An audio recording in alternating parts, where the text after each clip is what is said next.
আসসালামু আলাইকুম। আমি হুমায়ুন। হুমায়ুন রশিদ চ্যানেলের পক্ষ থেকে আপনাদের সবাইকে জানাচ্ছি আন্তরিক অভিনন্দন। আমরা স্টাডি অ্যাব্রোড নিয়ে ব্যাপক পরিমাণে রিসার্চ করতেছি বা আমরা স্টাডি অ্যাব্রোড নিয়ে বাংলাদেশের যারা রাইট নাও আছে বা যারা আসতে চায় ইন ফিউচার তাদেরকে একদম সঠিক তথ্য দেওয়ার চেষ্টা করতেছি। বিভিন্ন দেশের মানুষজনকে নিয়ে আসতেছি এই চ্যানেলে। সো আমার যে মেইন মোটিভ সেটা হলো আপনাদেরকে রিয়েল ইনফরমেশন দেওয়া যেটা একজন স্টুডেন্ট বিভিন্ন কনসালটেন্সি ফার্মের কাছ থেকে পাই না। সো আমি চেষ্টা করতেছি এই বিভিন্ন কান্ট্রিতে যে সকল স্টুডেন্ট গুলো আছে তারা আসলে কি সমস্যায় পড়তেছে, তারা কিভাবে গেল তাদের মুখ থেকে জিনিসটা শোনার জন্য। সো তারই ধারাবাহিকতায় আজকে আমার সাথে আমার একটা ফ্রেন্ড আছে, আমি যার সাথে একসাথে পড়াশোনা করছি, সে এখন রাইট নাও আসলে জাপানে। সো আমরা তার সাথে আজকে কথা বলবো। সো ইনশাল্লাহ আমাদের আজকের ভিডিওটা অনেক ভালো হবে এবং আমরা জাপান সম্পর্কে অনেক কিছু জানতে পারবো। সো বাশার, কি অবস্থা? আলহামদুলিল্লাহ চলছে সবকিছু মিলিয়ে ভালোই। তোর কি সব অবস্থা? কেমন আছিস? সবকিছু নিয়ে ভালোই চলতেছে। আমার তো এই তো চলতেছে অনেক ভালোই। সো আমি কিছুক্ষণ আগে যেটা বলতেছিলাম এটা আমার ফ্রেন্ড বাশার। ওর সাথে আমার স্কুল লাইফ থেকে পরিচয়। আমরা একই স্কুলে পড়াশোনা করেছি। তারপর কলেজ লাইফ আমি একটা কলেজে ছিলাম, ও আরেকটা কলেজে ছিল। এট লিস্ট আমাদের বন্ডিংটা এমন ছিল যে না ছোটবেলা থেকে আমরা একসাথে বড় হইছি এরকম একটা বিষয়। এবং ও যে আজকে এখানে আসছে ট্রুলি স্পিকিং ওকে আমি ডিরেক্টলি জাস্ট ফোন দিছি। ফোন দিয়ে বলছি যে এরকম একটা বিষয় তোর আসতে হবে। ও ডিরেক্টলি বলছে ওকে ঠিক আছে আমি এখনই টাইম দিতেছি। সো ও শুধু খাবার দাবার ইয়ে করছে। আমি জানি না এখন জাপানে ওর টাইম কত। ওর ব্যস্ততার মধ্যে যে এভাবে টাইম দিচ্ছে আমাদের এটা অনেক কিছু। সো আমরা একটার পর একটা বিষয়ে যাব। আমি প্রথমে একটু কথা বলতেছি বিকজ আমি পরবর্তীতে কথা বলবো না, কথা ওই বলবে। সো প্রথম যে বিষয় সেটা হলো বাসার একটু তুই তোর মতো করে নিজের পরিচয়টা বা কিভাবে মানে তোর ইয়েটা হইলো বা কোথায় আছিস সেই জিনিসটা যদি বলিস। আসসালামু আলাইকুম। আমি মোহাম্মদ আবুল বাশার। আমার বাসা নওগাঁ জেলায়, আত্রাই উপজেলায়। তো রিফাতের সাথে পরিচয় আমার নওগাঁ কেডি স্কুলে একসাথে পড়াশোনাকালীন। তখন থেকে একসাথে বন্ধুত্ব, একসাথে ঘোরাফেরা, আড্ডা সবকিছু মিলে অনেক ভালো সময় ছিল। তারপরে কেডি স্কুল শেষে ওখানে এসএসসি কমপ্লিট করার পরে আমি রাজশাহীতে, ও দুইজনে আমরা রাজশাহীতে শিফট হই। আমার রাজশাহী কলেজে হয়, ও সিটি কলেজে না?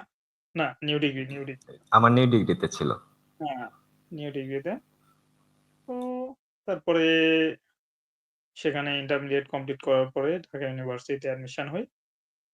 কিন্তু বাংলাদেশের প্রেক্ষাপটে আসলে যে জেনারেল ক্যাটেগরি ঢাকা ইউনিভার্সিটিতে অ্যাডমিশন হইলাম, তো হওয়ার পর থেকেই আমি চিন্তা ভাবনা করি যে বড় ভাইদের অনেকের অবস্থা দেখি যে অনেকেই গ্র্যাজুয়েশন শেষ করে মাস্টার্স শেষ করে জবের জন্য ২-৩ বছর ধরে ট্রাই করতেছে। ৪-৫ বছরেও অনেকে জব হচ্ছে না। হ্যাঁ? এইভাবে ফ্যামিলি থেকে নিয়ে চলছে সাপোর্ট নিয়ে। তো আমার আবার ফ্যামিলি ব্যাকগ্রাউন্ড এমন অবস্থা যে ফ্যামিলির সাপোর্ট নিয়ে চলার মতো ওইরকম এবিলিটি ছিল না। ঢাকা ইউনিভার্সিটি অ্যাডমিশনের পরে আমি সেখানে টিউশনি শুরু করি। টিউশনির টাকা দিয়েই নিজে পড়াশোনা খরচ চালানো শুরু করি। তো তখন থেকে আমি চিন্তা ভাবনা করতাম যে আমার যে লাইফটা, এখানে আমি পড়াশোনা শেষ করে গ্র্যাজুয়েশন শেষ করলাম, মাস্টার্স শেষ করে তারপরে একটা লং টাইম যান। এরপরে আমার জবের কোনো নিশ্চয়তা নাই দেশে। আমি সরকারি চাকরির জন্য একটা বা প্রাইভেট জবের জন্য ট্রাই করব। ২, ৩, ৪, ৫ বছরও লেগে যেতে পারে। তো আমার ফ্যামিলি ব্যাকগ্রাউন্ড যা অবস্থা, আমাকে দ্রুত এস্টাবলিশ হওয়া দরকার। তো সেরকম চিন্তা ভাবনা থেকে আমি যে ভাবলাম যে দেশের বাইরে গেলে স্টাডি করলে সেটা ভালো হয়। দেশের বাইরে গেলে শুরু থেকে আমি পড়াশোনার পাশাপাশি সাইড ইনকাম থেকে নিজের ফ্যামিলিকেও সাপোর্ট দিতে পারি। আর সেখানে স্কিলও ডেভেলপ হবে। আর ভালো লাইফ ক্যাটেগরি সবকিছুই পাওয়া যাবে, সুযোগ সুবিধা। আর বাংলাদেশের পরিস্থিতি, অবস্থা, চাকরির প্রেক্ষাপট সেটা তো সবারই জানা। কতটা রেসিং। এটা ঘোড়ার মতো একটা রেসিং, বিশাল। তো তখন থেকে চিন্তা ভাবনা যে কোন দেশে গেলে ভালো হয়। তো আ আমি দেখলাম ইউরোপের কান্ট্রি বা আমেরিকা, অস্ট্রেলিয়া, কানাডা এসব দেশে যেতে আসলে হিউজ অ্যামাউন্ট প্রয়োজন হয়। তো একটা বড় অ্যামাউন্ট ব্যাংক স্টেটমেন্ট দেখাইতে হয়। তারপরে আবার আছে, হ্যাঁ, পড়াশোনার জন্য যেতে গেলেও ১৫ থেকে ২০ লাখ টাকা এরকম মিনিমাম অ্যামাউন্ট। কতক ক্ষেত্রে আরো বেশিও লাগতে পারে। তো এত বেশি অ্যামাউন্ট মানে বেয়ার করা আমার ফ্যামিলির পক্ষে সম্ভব ছিল না। দেখলাম যে কোন দেশে গেলে সহজে যাওয়া যায় এবং কম খরচে যাওয়া যায়। তো সবকিছু ইয়ে করার পরে দেখলাম যে জাপান এই জন্য আমার জন্য একটা বেস্ট অপশন হচ্ছে। তো জাপানে যেতে হলে ১ম এ প্রয়োজন হচ্ছে জাপানিজ ল্যাঙ্গুয়েজ। মানে মেইন ব্যারিয়ার হচ্ছে ইউরোপের কান্ট্রি বা অস্ট্রেলিয়া, আমেরিকা, কানাডা যেতে হলে যেমন IELTS লাগে। এখানে জাপানের জন্য IELTS না, এখানে লাগবে জাপানিজ ল্যাঙ্গুয়েজ প্রফিসিয়েন্সি টেস্ট, এটাকে JLPT বলা হয়। এইটা লাগবে। তো জাপানিজ ল্যাঙ্গুয়েজ তখন আমি স্টাডি করা শুরু করলাম। ১ম এ ঢাকা ইউনিভার্সিটি আ IML মডার্ন, ওখানে পরীক্ষা দিয়ে চান্স হইলো। ওখানে ভর্তি হইলাম। তো ভার্সিটি পড়াশোনাও কন্টিনিউ চলছে, যে পাশাপাশি এটাও করি। তো কন্টিনিউ শুরু করলাম। কিন্তু সেখানে ল্যাঙ্গুয়েজটা অনেক ফাস্ট। তারা এত দ্রুত পড়াচ্ছিল, যারা আগে থেকে কিছুটা শিখা আছে, তারাই ওখানে ধরতে পারে। মানে ১ম দিন ক্লাসের টিচারই বলে দিচ্ছে যে, "তোমরা তো আজকে ৮০ জনের ব্যাচ, প্রায় ৮০ জনই ক্লাসে আছো। হুম? ২-১ জন মিসিং।" কিন্তু দেখা যাচ্ছে ২-১ সপ্তাহ পরে এই সংখ্যা অর্ধেকে নেমে আসবে। তারপরে দেখা যাচ্ছে মাস ২-১ গেলে তোমরা ১/৩ এবং শেষ পর্যন্ত দেখা যাচ্ছে ৫-৬ জন তোমরা থাকবা। তো এরকম ২ সপ্তাহ যাওয়ার পরে আমিও দেখলাম, রিয়ালাইজ করলাম যে এত দ্রুত ফাস্ট পড়াচ্ছে, আমি নিজেও ধরতে পারতেছি না। আগে থেকে যাদের একটু পড়াশোনা আছে তারাই শুধু ভালোমতো কন্টিনিউ করতে পারছে। তো কি করলাম, নিজে একটু ফেড আপ হয়ে গেলাম যে না, এত দ্রুত আমি এগোতে পারছি না। এদিকে ভার্সিটিরও পড়াশোনা, এদিকে ২ টা। তো তখন আমি বাইরে আ এক্সাম এডুকেশন, সেখানে ল্যাঙ্গুয়েজ শুরু করলাম। ওখানে ল্যাঙ্গুয়েজ কমপ্লিট করে আ ৪ মাসের মতো লেগেছিল আমার ইন 5 জাপানিজ ল্যাঙ্গুয়েজের। মোটটা ৫ টা ৫ টা লেভেল থাকে। N5 থেকে N4, মানে মিনিমাম লেভেলে N5, N5 দিয়ে এন্ট্রি।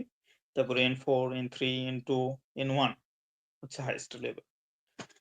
তো জাপানে স্টুডেন্ট ভিসায় আসতে হলে ন্যূনতম N5 হলে ভালো হয়। তো N5 ওখান থেকে কমপ্লিট করলাম। তারপরে ওখান থেকে এপ্লাই করি স্টুডেন্ট ভিসায় ২০১৯ সালের এপ্রিল সেশনে। কিন্তু সেখানে এপ্লাই করার পরে আনফরচুনেটলি ভিসা রিজেক্ট হয় আমার। সেবার আসলে কি হয়েছিল অতটা খেয়াল নাই। কিন্তু বাংলাদেশে যতজন এপ্লাই করেছিল, বিশেষ করে টোকিও ইমিগ্রেশনে, প্রায় সকলেরই রিজেক্ট হয়েছিল। টোকিও ইমিগ্রেশনে মানে ধরতে গেলে কারোই হয় না। ২-১ জন হাতে গোনা মনে হয় বাংলাদেশে পাইছিল। তাছাড়া যতগুলো আ মানে বাংলাদেশের যতগুলো কনসালটেন্সি, সবটা থেকে যতজন এপ্লাই করেছিল টোকিও ইমিগ্রেশন এর আন্ডারে, প্রায় সবগুলো রিজেক্ট। কিন্তু অন্যান্য ইমিগ্রেশনে হ্যাঁ, কিছু হয়েছিল। তবে সেই রেশিওটা অন্যান্য সব সেশনের তুলনায় খুবই কম ছিল। আমি তো ফুললি ফেড আপ হয়ে গেছিলাম। যে আমি পুরো দমে এদিকে চেষ্টা করলাম। এদিকে ভার্সিটিও আমি সেমিস্টারও একটা পরীক্ষা অ্যাটেন্ড করি নাই। এদিকে জাপানিজের যে না, আমার জাপানিজে এতটা কনফিডেন্স ছিল। আমার জাপানিজে এত ভালো করতেছি, হ্যাঁ? আমার এটা হবেই। আর কারো যদি না হয় আমার হবেই। হ্যাঁ? এমনকি আ জাপানিজ ল্যাঙ্গুয়েজ স্কুলে যখন আমি ইন্টারভিউ দিয়েছিলাম, তখনও মানে ফার্স্ট ইন্টারভিউতেই হয়ে গেছিল। অনেকে ৫ টা, ৬ টা, ৭ টা, ৮ টা, ১০ টা স্কুলে ইন্টারভিউ দেওয়ার পরে কোন একটা ঠিক। আমার সবকিছু কনফিডেন্টলি চলতেছিল। ফার্স্ট ইন্টারভিউতেও হয়ে গেছিল। সবকিছুই হয়ে গেল। কিন্তু আনফরচুনেটলি ভিসা রিজেকশন এর কারণে পরে অনেক একটা সমস্যায় পড়ে যাই। তারপরের সেশনে যে আবার এপ্লাই করব, তখনই তো এই যে করোনাকালীন মহামারী শুরু হয়ে গেল। সবকিছু বন্ধ হয়ে গেল। ভার্সিটির এটাও বন্ধ হয়ে গেল। তো লাইফটা একদম স্থবির হয়ে যায়। তো করোনাকালীন শেষে পরে দেখলাম যে না, এই সময় যদি আমি আবার স্টুডেন্ট ভিসায় এপ্লাই করি, তাহলে দেখা যাচ্ছে আমার আবারও গিয়ে ৪-৫ বছর পড়াশোনা আবার বেশি স্ট্রাগল করতে হবে। এত বছর পড়াশোনা করব, পড়াশোনার পাশাপাশি যে হ্যাঁ, জাপানে পড়াশোনার পাশাপাশি পার্ট টাইম জব করে নিজের পড়াশোনার খরচ চালানো, নিজের খরচ চালানো, এটা অনেক বেশি টাফ। যেকোনো দেশে। এখানে অনেক বেশি স্ট্রাগল করতে হয়। তো ভাবলাম না, ৪-৫ বছর যেখানে আমি পড়াশোনা করব, সেখানে যদি আমি কোন জব ভিসায় এপ্লাই করি, সেখানে আমি ৪-৫ বছরে অনেক টাকা ইনকাম করতে পারব। কারণ আমার ফ্যামিলিকে আগে সাপোর্ট দেওয়া দরকার। দ্রুত আগে মানে I have need money. এটা তো এটা এটা আমি এটা ট্রু, এটা ট্রু। ওই ক্ষেত্রে চিন্তা ভাবনা করে আমি চেষ্টা করতেছিলাম যে জাপানে আর কোন ভিসায় যাওয়া যায়। তো কিছু ঘাটাঘাটি করার পরে দেখলাম টিআইটিপি টেকনিক্যাল ইন্টার্ন ভিসা এটাতে যাওয়া যাচ্ছে। আরেকটা আছে international job visa. International job ভিসার ক্ষেত্রে দেখা যাচ্ছে খরচ অনেক বেশি। এক্ষেত্রেও ১৫-১৬ লাখ টাকা মিনিমাম। তো না এত টাকা ম্যানেজ করা সম্ভব না। এক্ষেত্রে আমার ফ্যামিলিগত কিছু সমস্যা ছিল। যে ফ্যামিলি ব্যাপারটা না যায়। আহ তো অনেক কিছু ইয়ে করে দেখলাম যে না সম্ভব হচ্ছে না ইন্টারন্যাশনাল জব ভিসায় এপ্লাই করা। তো পরে আমি টেকনিক্যাল ইন্টার্নের জন্য ড্যাফোডিল জাপান আইটি সেখানে কিছুদিন ক্লাস করলাম। ইন্টারভিউ এর জন্য অনেকদিন ওয়েট করলাম। বাট ইন্টারভিউতে বসাচ্ছিল না তারা। এছাড়াও অনেক এজেন্সিতে ঘোরাঘুরি করছি ঢাকা শহরে। ঢাকা শহরে মানে এমন কোনো এজেন্সি নাই যে সেখানে না যাওয়া করছি। প্রায় সবটাতেই ঘোরা হইছে আমার। সবটাতেই ঘুরে দেখছি। তাহলে তাহলে আমরা তো যদি একটা মজার এখানে একটা মজার ফ্যাক্ট ঘটবে যে বাশারকে বাশার আসলো জাপানে। সো বাশারের যদি ফাইলটা নিয়ে আমরা কাজ করতাম বা ইয়ে করতাম তাহলে জাপানকে হয়তো মানে বাশারকে আমাদের ইয়েতে নিয়ে আসতে পারতাম। যাই হোক আমার জন্য এটা গুড লাকের অনেক অনেক বড় একটা বিষয় যে বাশারকে এটলিস্ট বন্ধুর থ্রুতে হোক আর যে সম্পর্কের থ্রুতে হোক আমি আমার চ্যানেলে নিয়ে আসতে পারছি এবং ওই সকল এজেন্সি যদি দেখে যে এই ছেলেটা এইখানে আছে বা ইয়েটা সো তারা একটু জেলাসি ফিল করবে সামথিং এরকম যে না ওকে ঠিক আছে ছেলেটা আসছিল বাট আমরা হয়তো প্রপারটা দিতে পারি নাই বা আমরা আসলে ওর কাছ থেকে অন্য কিছু এক্সপেক্ট করছিলাম সামথিং লাইক দ্যাট ওকে তারপর বাসার হুম। তো যাই হোক সেখান থেকে অনেক এজেন্সি অনেক ইয়েতে ঘোরাঘুরির পরে কোনোটাতেই সেভাবে সবাই অনেক কথা বলে কিন্তু ইন্টারভিউ এর ব্যবস্থা কেউই সেভাবে করে দিতে পারছে না। তো ড্যাফোডিলেও অনেকদিন থাকার পরে সেখানে যখন ইন্টারভিউতে তারা লেট করছিল তো পরে আমি আবার ঘাটাঘাটি করি যে দেখছি যে এটা ২০২৩ সালের শেষের দিকে। তখন আমি জানতে পারলাম যে ২৪ এর আ জানুয়ারি বা ফেব্রুয়ারি থেকে বাংলাদেশে এসএসডব্লিউ মানে স্পেসিফাইড স্কিল জব যেটা, সেটা হলো পরীক্ষা বাংলাদেশে শুরু হবে। তো তখন আমি আর ওই টিআইটিপির জন্য ট্রাই করলাম না। কিছুদিন স্টপ রাখলাম, ওয়েট করলাম। যে এসএসডব্লিউ এই ভিসা ক্যাটেগরি নিয়ে একটু ঘাটাঘাটি করলাম। এসএসডব্লিউ কোন ক্যাটেগরি, কোন সেক্টর? তো এসএসডব্লিউ বাংলাদেশে প্রথমত দেখলাম নার্সিং কেয়ার, যেটা কেয়ার গিভার বলা হয়। তো নার্সিং কেয়ার এটা পরীক্ষা ফেব্রুয়ারি থেকে শুরু হওয়ার কথা ২০২৪ এর। তো তখন আমি ওইটার বই সংগ্রহ করি এবং ওইটা কিছুদিন পরে প্রিপারেশন নিয়ে সত্যি কথা বলতে ওইভাবে প্রিপারেশন না মানে পরীক্ষার আমি ভাউচার কেনার পরে জাস্ট ১ সপ্তাহের মতো একটু বইটা একবার রিডিং পড়ে দেখছি। পড়ে জাস্ট পরীক্ষা দিয়েছি। পরীক্ষা দিয়ে ওখানে হয়ে যায়। তারপরে সার্টিফিকেট-টার্টিফিকেট এটা অনলাইন মানে যেহেতু এটা কম্পিউটার বেসড অনলাইন পরীক্ষা দিতে হয়। তো ১ দিন পরেই রেজাল্ট দিয়ে দেয়। অনলাইনেই সবকিছু সার্টিফিকেটও পাওয়া যায়। তো তারপরে আমি অনেকগুলো এজেন্সিতে আবার যোগাযোগ করি জিএসএসডব্লিউর ইন্টারভিউ এর জন্য। অনেকে অনেক মুখরোচক কথা বলতেছিল কিন্তু কেউই আবার ঐরকম ইন্টারভিউ এর ব্যবস্থা করে দিতে পারতেছিল না। এইভাবে অনেক সময় গড়ায় যায়। বেশ কয়েকটা ইয়ে দেওয়ার পরেও মানে হচ্ছে না। কোথাও ইন্টারভিউ এর কোনো ব্যবস্থা নাই। পরে লাস্টে ওই ড্যাফোডিল থেকে একটা ইন্টারভিউ দিলাম। বাট সেখানেও কোনো রেজাল্ট পাওয়া যায়নি। যে তারা নিবে কি না, কতজন টিকলো এরকম কোনো রেজাল্টই পাওয়া যায় না। পরে ২য় স্টেপে আবারও ইন্টারভিউ দিলাম। সেখানেও কোনো রেজাল্ট পাই নাই। কেউই না। পরে লাস্টলি জাপানি একটা বড় ভাই থাকেন। উনার মাধ্যমে পরিচয় হয়। বাংলাদেশী এক ভাইয়ের মাধ্যমে জাপানে থাকে ভাই। উনার সাথে পরিচয় হয় মোবাইলে। কথাবার্তা হয়। উনার একটা ঢাকায় ছোটখাটো এজেন্সি আছে বাড্ডাতে। তো ভাইয়ের সাথে যোগাযোগ করে ভাইও ১ম এ একটা ইন্টারভিউ এর ব্যবস্থা করে দেয়। কিন্তু ওই ইন্টারভিউ এরও কোনো রেজাল্ট পাওয়া যায় না। পরে ভাই বলছিল যে, "তোমরা একটু ওয়েট করো। ইন্টারভিউ এর যেহেতু কোনো রেজাল্ট পাওয়া গেল না, উনারা কোনো কিছু জানাচ্ছে না।" তাই আমি খুব দ্রুত আরেকটা ইন্টারভিউ এর ব্যবস্থা করছি। তো উনি আরেকটা ইন্টারভিউ এর ব্যবস্থা করে দেন। তো সেখানে মানে আলহামদুলিল্লাহ শেষ পর্যন্ত ইন্টারভিউতে হয়ে যায়। ৩ জন ওনাদের ডিমান্ড ছিল, আমরা ৩ জন টিকে যাই। তো যাই হোক শেষ পর্যন্ত এই এসএসডব্লিউ ভিসায় জাপানে আসা সফল হয়। একটা দীর্ঘ লং টাইম জার্নির পরে। তো এখানে আসার পরে আলহামদুলিল্লাহ সবকিছু অনেক ভালো পাইছি। যে জব কাজটাও অনেক ভালো সুইটেবল আমার জন্য। যে ৮ ঘন্টা ডিউটি, সপ্তাহে ২ দিন ছুটি আছে। তাও ছুটি আবার নিজের প্রেফারেবল যে নিজে হ্যাঁ, যেভাবে চাই, যেদিন আমার ছুটি প্রয়োজন সেদিন সেভাবে ছুটি পাওয়া যায়। আগের মাসে জানিয়ে দিত। তো ঘোরাফেরা, আনন্দ, মজা, হ্যাঁ? থাকা, খাওয়া সবকিছু মিলে অনেক ভালো একটা যাচ্ছে। বাংলাদেশ থেকে ৩ জন আসছি। আমরা ৩ জন ৩ ভাইয়ের মতো একসাথে থাকি। সবকিছু মিলিয়ে আলহামদুলিল্লাহ অনেক ভালো যাচ্ছে।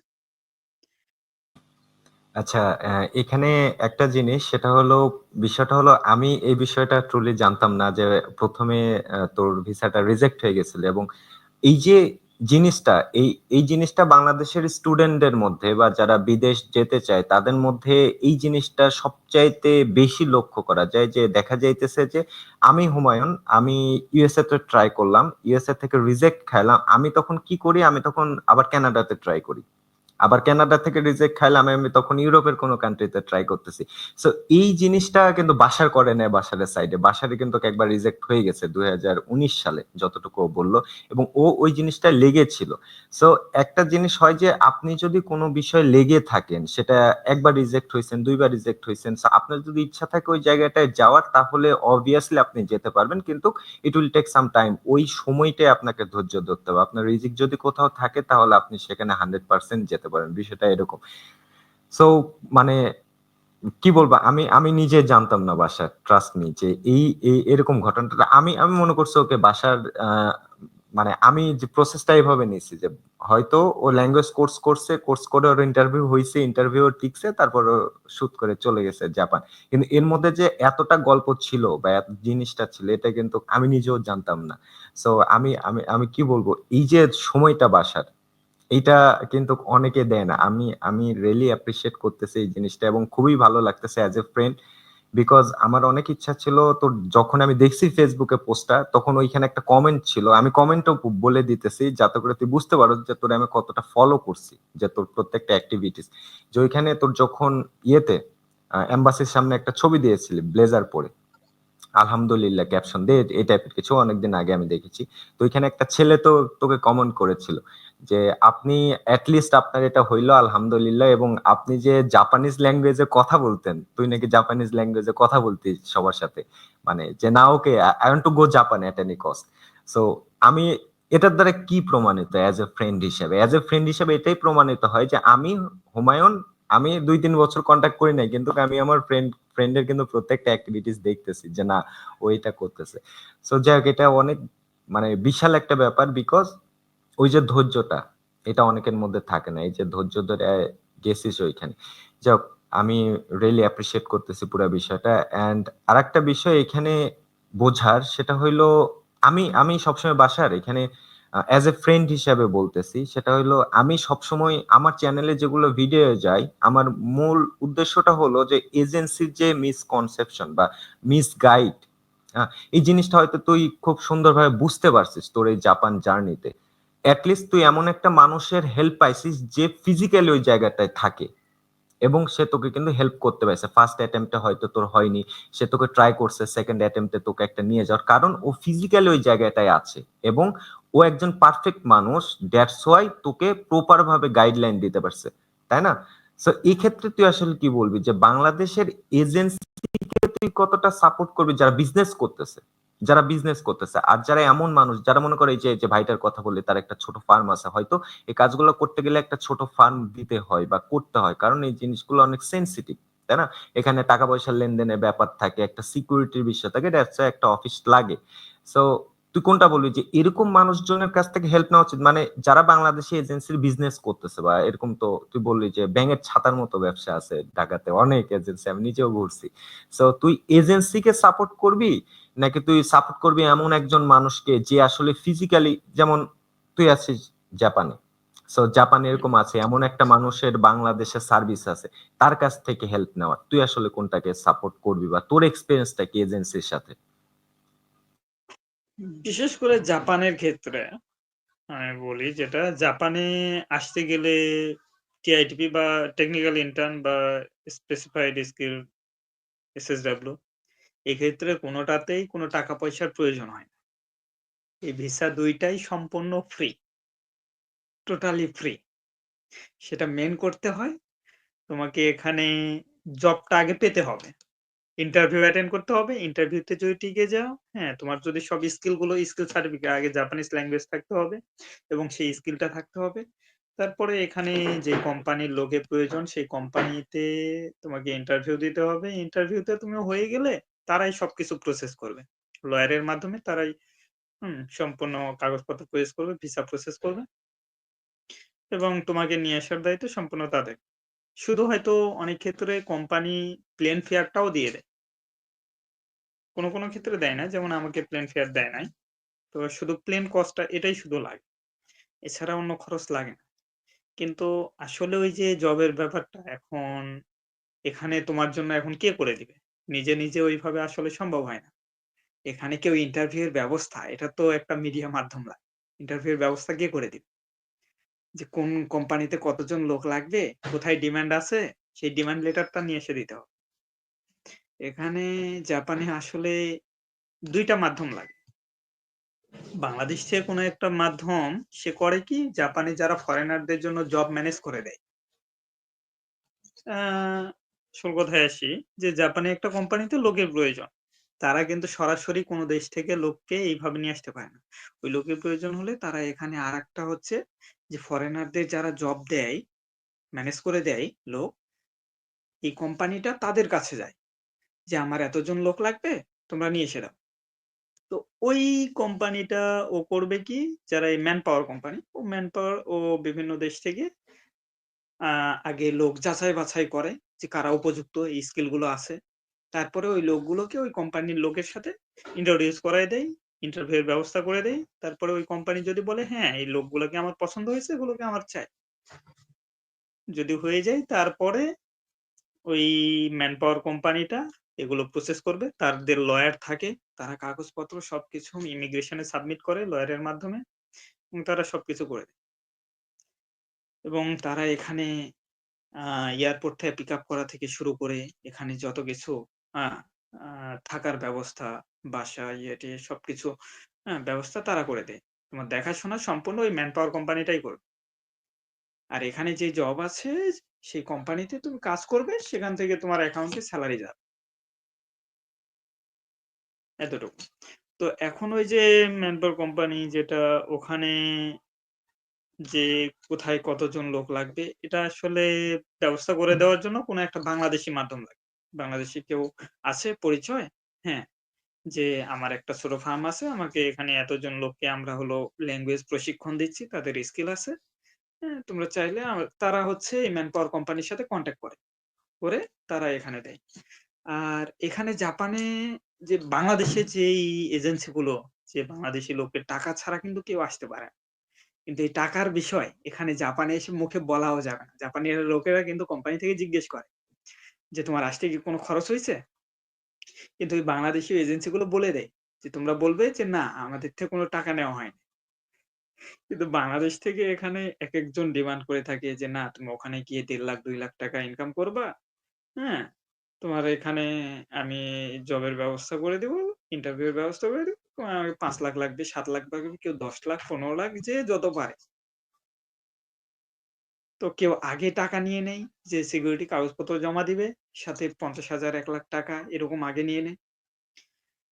তো আমি যেহেতু বিষয়গুলো জানি আগে থেকে সবকিছু ঘাটাঘাটি করে যে এখানে আগে কোনো টাকার প্রয়োজন হয় না। সম্পূর্ণ ফ্রি। তো হ্যাঁ, তুমি যদি আমার ইন্টারভিউ এর ব্যবস্থা করে দিতে পারো, আমার সবকিছু প্রসেসিং কমপ্লিট করায় দিতে পারো, তাহলে আমি তোমাকে টাকা দিব সেটা ভিসা হওয়ার পরে। আমি এইভাবে তার সাথে ইয়ে করছিলাম। যে সে ভাইটা ৪ লাখ চাইছিল। আমি বলছিলাম আমি না ১ম এ ৪.৫ লাখ, ৫ লাখ এরকম চাইছিল। আমি ডিল করছিলাম যে না আমি ৳৩.৫ লাখ দিব। সেটা ভিসা সম্পূর্ণ হওয়ার পরে। তার আগে কোন টাকা দিব না, এরকম কথা ছিল যে job offer letter, demand letter আসার পরে আমি ৫০,০০০ দিব আর বাকিটা সম্পূর্ণ বিচার করে। তো আমার ইন্টারভিউতে হয়ে যাওয়ার পরে job offer letter, demand letter যখন আসলো তখন আমি ৳৫০,০০০ দিয়ে ডিমান্ড লেটারে সাইন করছিলাম। তারপরে বাকিটা সম্পূর্ণ ভিসা হাতে পাওয়ার পরে ওনাকে দিয়েছি। বুঝতে তারপর পারছি। থেকেই সম্পূর্ণ ওনার হাতে চলে গেছে। উনি যে আমার জন্য এই যে একটা কোম্পানিতে কনট্যাক্ট করেছে, হ্যাঁ? সেখানে ইন্টারভিউ ব্যবস্থা করে দিছে। এইজন্য জাস্ট উনি এই টাকাটা এটা এই এটা টাকার কথাটা এটা এখানে স্বাভাবিক। জাপানে এসে কাউকে জানানো যাবে না, বলা যাবে না। না, না, এটা স্বাভাবিক। আমি সাপোজ আমি হুমায়ূন। উদাহরণস্বরূপ আমি হুমায়ূন। আমি কারো একটা ফাইল নিয়ে কাজ করতেছি। ৬ মাস বা ৭ মাস তার প্রসেসটা করলাম, তার পিছনে পরিশ্রম করলাম। কারণ অন্তত যারা বিদেশ থাকে আমি এতটুকু জানি তাদের সময়ের মূল্য আছে। এই যে বাসার যে আমাকে টাইম দিতেছে, এমন হইতে পারত ও অন্য কোনো জায়গায় ১ ঘন্টা কাজ করলেও হয়তো ওর কোনো অ্যামাউন্ট আসতো। ও যে সময় দিতেছে তো সময়ের মূল্য আছে দেশের বাইরে। সো তারা যে পরিশ্রম করতেছে এইটা তাদের প্রাপ্য। এবং তারা ওই জিনিসটা নেওয়ার আগে কতটুকু ঠিকমতো কাজ করতেছে এইটা বোঝা যায় যখন ভিসাটা হয়। সো এইটা খারাপ কিছু না, এটা অবশ্যই ভালো। সো এটা ঠিক আছে। কিন্তু ওই যে কিছু এজেন্সি আছে যে আগেই টাকা নিয়ে বসে থাকবে। তারপরে দেখা যাচ্ছে তোমার ফাইল আটকিয়ে রাখবে ৬ মাস, ১ বছর, ২ বছর। হ্যাঁ? তুমি এখনো ওদের সাথে বাঁধা। এখন আমি কাউকে সাজেশন দিব যে কোথাও মানে নিজে যে বাঁধা থাকবে এরকম করা উচিত। যে হ্যাঁ, তোমাকে আমি আমার ডকুমেন্টস অরিজিনাল কোনটাই দিব না। আমি ফটোকপি গুলো দিচ্ছি। তোমার যদি আর টাকা-পয়সা আগে কোন কিছু দিব না। যদি তুমি আমার ইন্টারভিউ আ কমপ্লিট করায় দিবে। তারপরে যদি জব অফার লেটার আসে তারপরে আমি তোমাকে কিছু অ্যামাউন্ট দিব এবং বাকিটা সম্পূর্ণ ভিসার পর। তাহলে ঠিক আছে। কিন্তু এটা এমনও না যে ৮,০০,০০০ ১০,০০,০০০ এরকম অ্যামাউন্ট চেয়ে বসবে। তো উনি যতটুকু পরিশ্রম করছেন হ্যাঁ, ৩-৪ লাখ টাকা ওকে। রাইট। এরকম একটা ইয়া করে নাও। সো যাই হোক এই যে জাপানের যে বিষয়টা আমরা বুঝলাম। এখন জাপানের সিচুয়েশনটা কিরকম লাগতেছে বা জাপানে কেমন মজা লাগতেছে? বিকজ সিরিয়াস কথাবার্তার মাঝে এই জিনিসটা করা যায় যে আসলে যারা বিকজ এইটা আমি এতটুকু বুঝতে পারলাম যে এটা একটা জব ভিসা এবং এইখানে মানে ডিরেক্টলি মানে জবের পারপাসে জাপান যাওয়া। সো এই যে এজ এ জাপানে জব করতেছিস তুই, জাপানে কি সমস্যার সম্মুখীন হইতেছিস বা কি ধরনের পরিবেশ পাইতেছিস? বা আসলেই ততটুকু পাইতেছিস কিনা যতটুকু এক্সপেক্ট করে গেছিলি যে না জাপান গেলে I'll be do something আমি কিছু একটা করতে পারবো এবং সেই জিনিসটা কতটুকু কারণ তুই রিসেন্ট গেছিস হয়তো কিছু টাইম লাগবে স্বাভাবিক। তো সেই জায়গা থেকে বোঝা যায় যে না আমি ৬ মাস পর বা ১ বছর পর এরকম কিছু একটা পাবো। সো ওই ফিলটা কিরকম যে না ওকে জাপান ঠিকঠাক আছে নাকি মনে হইতেছে না ওকে ঠিক আছে আমার আ মানে এরকম নাও হইতে পারত? আ বুঝতে পারছি। তো এক্ষেত্রে বিষয়টা হচ্ছে জাপানে এটা একটা উন্নত দেশ। এখানে লাইফস্টাইল সবকিছু অনেক উন্নত। আমি যেরকম আশা করছিলাম আলহামদুলিল্লাহ তার চাইতে অনেক ফার বেটার পাইছি। কাজের ক্ষেত্রেও আমার কোনো প্রবলেম হয়নি। জাপানের মেইন জিনিস হচ্ছে তোমার ল্যাঙ্গুয়েজ। কারণ জাপানিজ লোকেরা এরা জাপানিজ ছাড়া এরা ইংরেজির এবিসিডিও বুঝে না। তো তোমাকে ফুললি ভালোভাবে ল্যাঙ্গুয়েজটা আয়ত্ত করে আসতে হবে। তুমি ল্যাঙ্গুয়েজ যদি যত ভালো পারবে, তুমি এখানে কাজের ক্ষেত্রে সবকিছুর ক্ষেত্রে তত সুবিধা করতে পারবে। তো মেইন ম্যান্ডেটরি জিনিস হচ্ছে ল্যাঙ্গুয়েজ। ল্যাঙ্গুয়েজ এটার উপরে আর কিছু নাই। মেইন জিনিস হচ্ছে জাপানিজ ল্যাঙ্গুয়েজ যত ভালো পারবে, তুমি এখানে তত তাড়াতাড়ি সবকিছু ভালো মানিয়ে নিতে পারবে। তো আলহামদুলিল্লাহ আমার ল্যাঙ্গুয়েজ স্কিল মানে যতটুকু যা ছিল আলহামদুলিল্লাহ এখানে মানিয়ে নিতে পারছি। তো এখানে আসার পরে যে থাকা, খাওয়া, সুযোগ সুবিধা এগুলো সবকিছু আলহামদুলিল্লাহ অনেক ভালো। যা আশা করি নাই তার চাইতেও অনেক ভালো পাইছি। হ্যাঁ? যে এটা একটা ফ্ল্যাট। আমরা ৩ জন যেহেতু একসাথে আসছি, বাংলাদেশ থেকে একসাথে আসি তো আমাদের কোম্পানি একটা আলাদা ফ্ল্যাটের ব্যবস্থা করে দিছে। এখানে ৪ টা রুম আছে। ৩ জন আমরা থাকি। তো মানে ফ্ল্যাটটাও সবকিছু উন্নত দেশের যেমন উন্নত ব্যবস্থা যেরকম, এখানে অল ফ্যাসিলিটিস আছে। মানে একদম সাজানো সংসার। যা কিছু প্রয়োজন হয় একটা সংসারে। A to Z সবকিছু তারা দিয়ে দিয়েছে। এক্ষেত্রে কোনো প্রবলেম হয় নাই যে এখানে থাকা, খাওয়া মানিয়ে নিতে কোনো প্রবলেম হয় নাই। আর এখানে কাজের ক্ষেত্রেও সবাই খুবই ফ্রেন্ডলি জাপানিজ লোকেরা। হ্যাঁ? সবার সাথে কথাবার্তা তারা খুবই হেল্পফুল। হ্যাঁ? কাজের ক্ষেত্রেও আমার কাজে কোনো মানে সেরকম পরিশ্রম নেই। সবাই হেল্পফুল। আমি একটা কোনো কাজ না করে দাঁড়িয়ে আছি, ঘুরছি, বেড়াচ্ছি আরেকজন করে দিচ্ছে সমস্যা নাই। এখানে কোনো প্রবলেম নাই। তো সব মিলে আলহামদুলিল্লাহ সবই ভালো যাচ্ছে। কিন্তু একটা জিনিস কি হয়তো সেলারির ক্ষেত্রে একরকম ভাবতাম যে জাপানে আসলে অনেক টাকা। হুম? তো আছে সেটা এতটাও খারাপ না। কিন্তু এখানে খরচটা অনেক বেশি। তো বাংলাদেশী টাকায় ধরতে গেলে কেউ যদি জাপানে আসে মিনিমাম ৳১.৫ লাখ মতো বাংলাদেশী টাকায় এরকম সেলারি পাবে। হ্যাঁ? যেটা বেসিক সর্বনিম্ন জাপানের হিসাবে। তো এর নিচে মানে কোন কোম্পানি চাইলেও দিতে পারবে না। এটা একটা ন্যূনতম সেলারি। তো এরকম পাইলেও কিন্তু এখানে খরচটা অনেক বেশি। তবে এখানে কি লাইফ এর সেফটি আছে। তোমার হেলথ ইন্সুরেন্স আছে, তোমার রিটায়ারমেন্ট এর পরে পেনশন ইন্সুরেন্স আছে। হ্যাঁ? এখানে ৩ থেকে ৪ টা ইন্সুরেন্স থাকে। তো ইন্সুরেন্সে প্রায় দেখা যাচ্ছে ৩০-৩৫,০০০ তোমার সেলারি থেকে ইন্সুরেন্স কেটে নিয়ে যাবে। তবে এটা আবার একটা নির্দিষ্ট সময় পরে তুমি ব্যাকও পাবে যখন চলে যাবে। হ্যাঁ?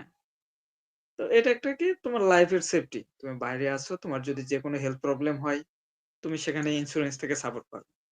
সেখানে যদি তোমার এমনও অসুস্থ হইলে যে তোমার কোটি টাকাও যদি খরচ হয় সেখানে ইন্সুরেন্স বেয়ার করবে।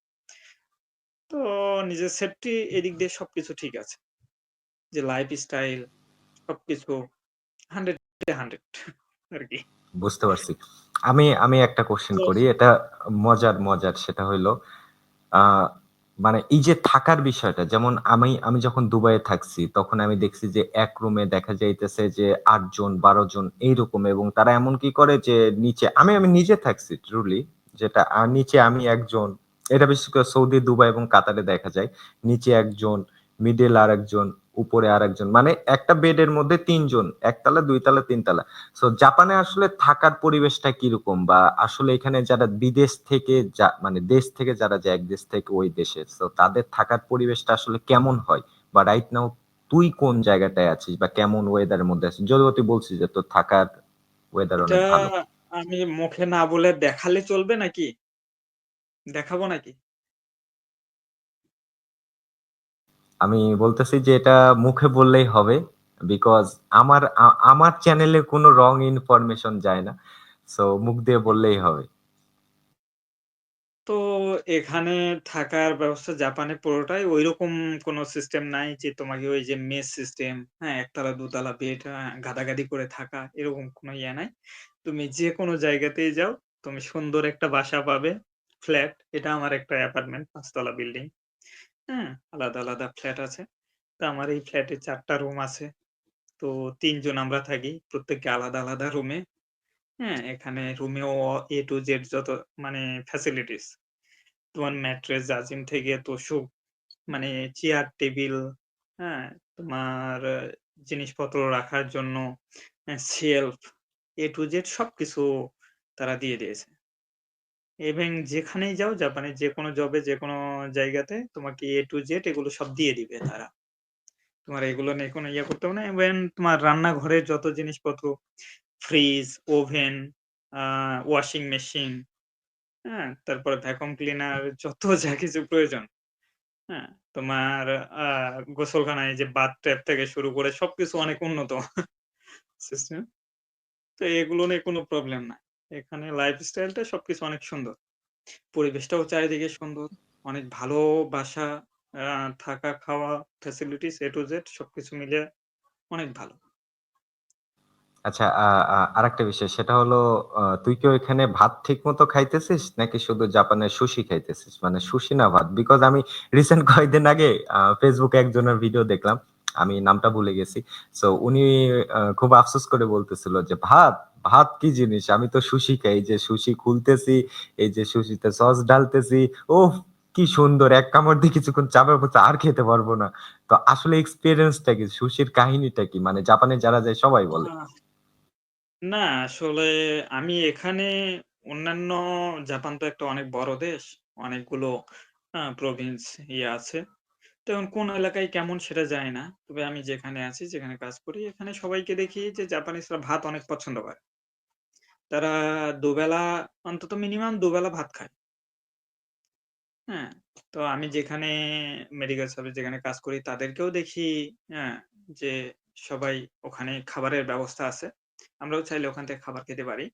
তো আমরা খাই না। কারণ হারাম হালালের মানে আছে যেহেতু মাংস-টাংস এগুলো। এইজন্য আমরা সেখান থেকে খাই না। কিন্তু সেখানে প্রতিবেলাই ভাত থাকে। ভাত থাকবে, মাছ, মাংস, শাক-সবজি, হ্যাঁ? দেখা যাচ্ছে তরকারির আইটেম ৪-৫ টা এরকম থাকে। মানে একটা স্যুপ থাকবে মিনিমাম, হ্যাঁ? মাছ, মাংস এরকমের ২ টার মধ্যে একটা থাকবে এবং শাক-সবজি এগুলো থাকবে এবং ১ বাটি ভাত থাকবে। তো জাপানিজরা খাবার-দাবার এরকম ফুড হ্যাবিট টা অনেকটা বাংলাদেশীদের মতো এরকম দেখি। আলাদা কোনো সেরকম মানে স্পেশালিটি দেখি না। তা আমরাও এখানে ৩ বেলায় ধরতে গেলে ভাতই খাই। অনেক সময় সকালে হয়তো রুটি-টুটি এটা খেয়ে থাকি। রেডি পরোটা থাকে, পরোটা বানিয়ে খাই। আর বাংলাদেশে যেভাবে আমরা রান্না করে খাই, এভাবে আমরা নিজেরাই ঐরকম করেই রান্না করি মাছ, মাংস। এখানে হালাল সবকিছুই অনলাইন সিস্টেম আছে।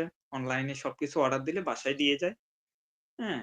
মানে ক্যাশ অন ডেলিভারি কোনো প্রবলেম নাই। তাছাড়া আমাদের এখানে একটা মসজিদ আছে। হ্যাঁ? যদিও জাপানে কাছাকাছি মসজিদ পাওয়া অনেক টাফ। হ্যাঁ? অনেক মানে বিশাল এরিয়া রয়েছে একেকটা মানে বিভাগের মতো বাংলাদেশে একেকটা বিভাগের মতো যে পুরা বিভাগ জুড়ে কোনো মসজিদ নেই। কিন্তু আলহামদুলিল্লাহ আমরা লাকি যে এখান থেকে ১০-১২ কিলোমিটারের মধ্যে একটা মসজিদ পাইছি।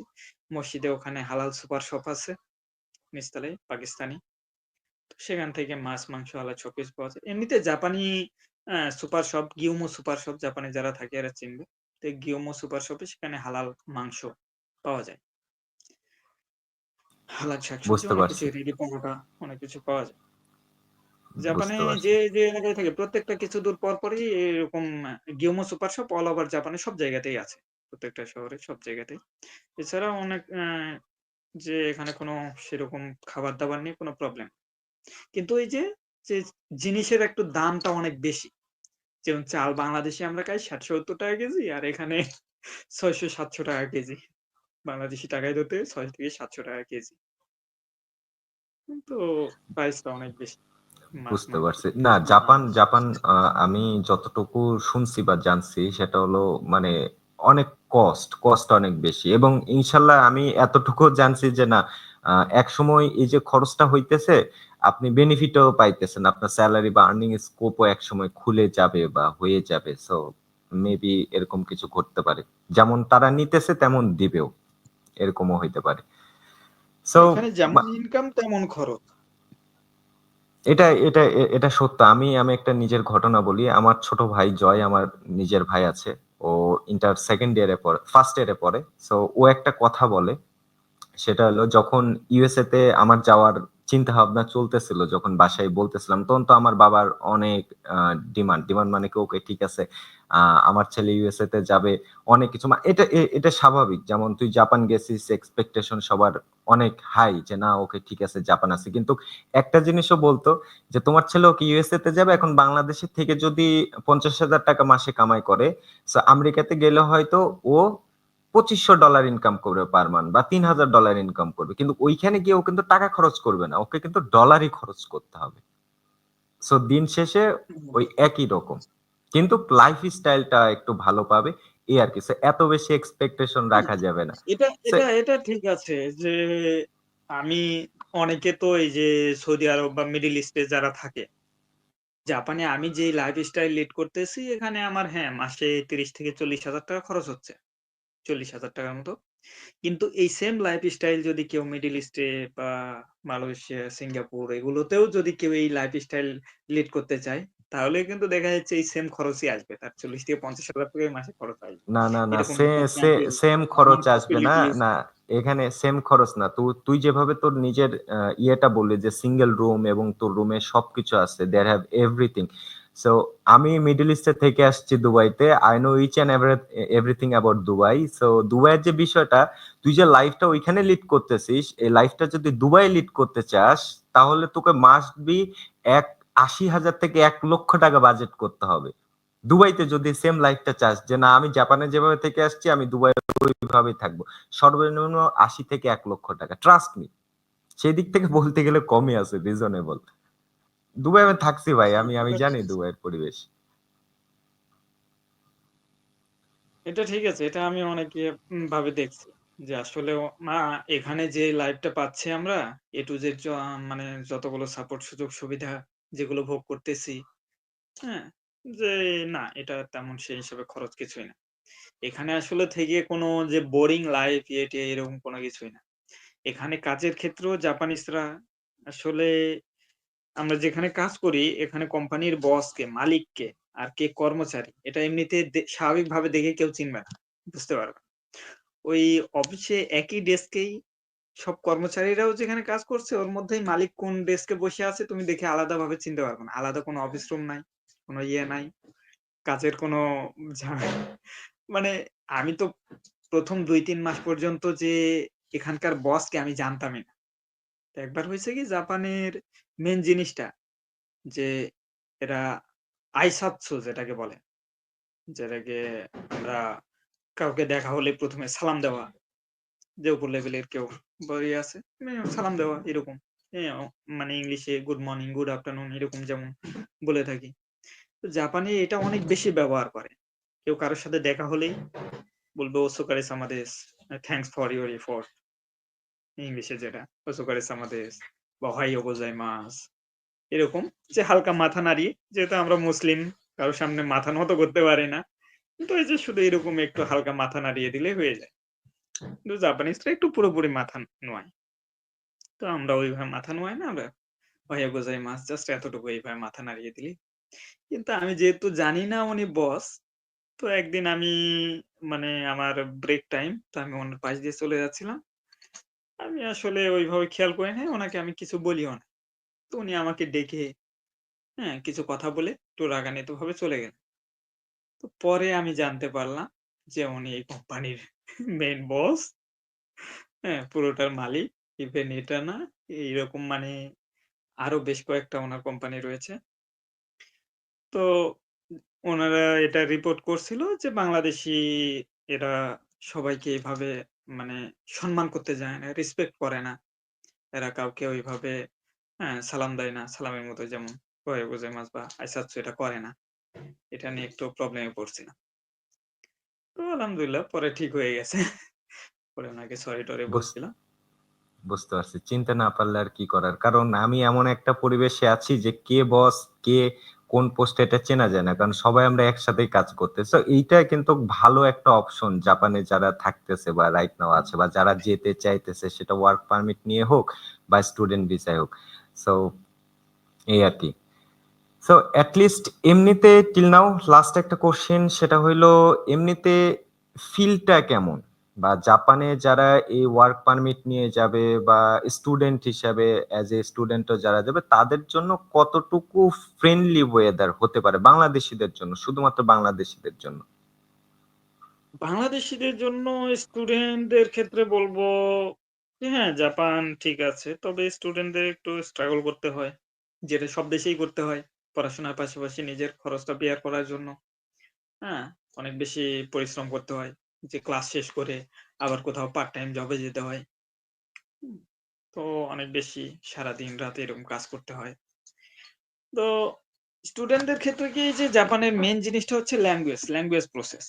এখন আমি বলব কাউকে যে জাপান তো জাপানই। এটা একটা এশিয়ান কান্ট্রি। এটা ইউরোপ, আমেরিকা ওদের সাথে মিলাতে গেলে হবে না। ঠিক আছে? এটা একটা এশিয়ান কান্ট্রি। এশিয়ানদের মধ্যে উন্নত একটা দেশ।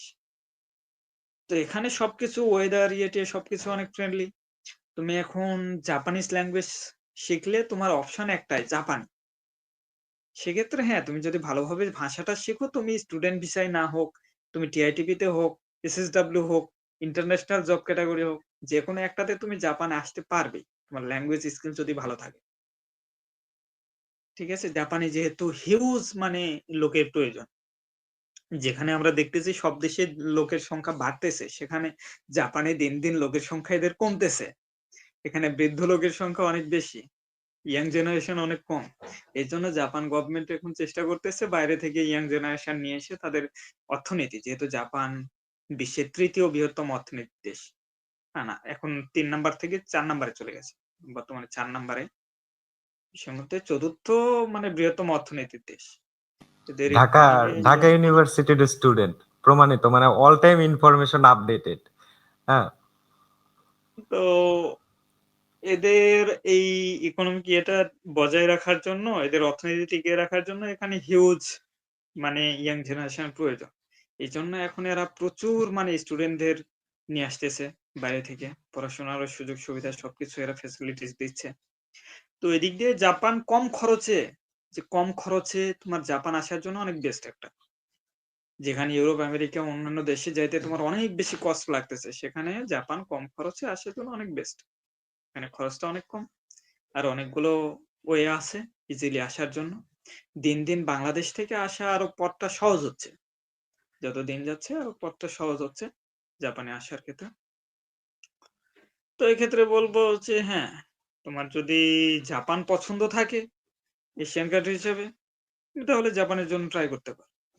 আর যদি বলো যে না, জাপানিজ ল্যাঙ্গুয়েজ অনেক হার্ড, তাহলে আইএলটিএস করো। আইএলটিএস ও যে খুব সহজ তা আমার মনে হয় না।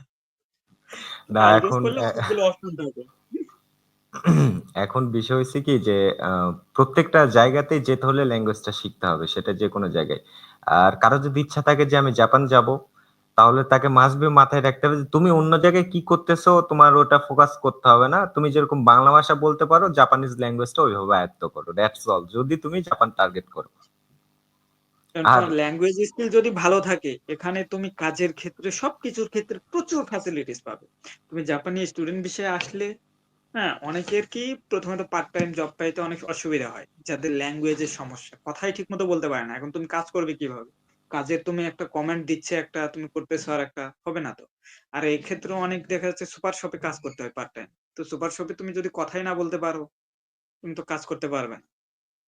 তো এই জন্য ল্যাঙ্গুয়েজ যদি তোমার ভালো জানা থাকে, তুমি ইজিলি প্রচুর পার্ট টাইম জব করে, দেখা যাচ্ছে আমরা ফুল টাইম এখানে জব করে যা স্যালারি পাচ্ছি, পার্ট টাইম জব করেও এর চাইতেও অনেকে অনেক বেশি কামাচ্ছে, ইনকাম করতেছে।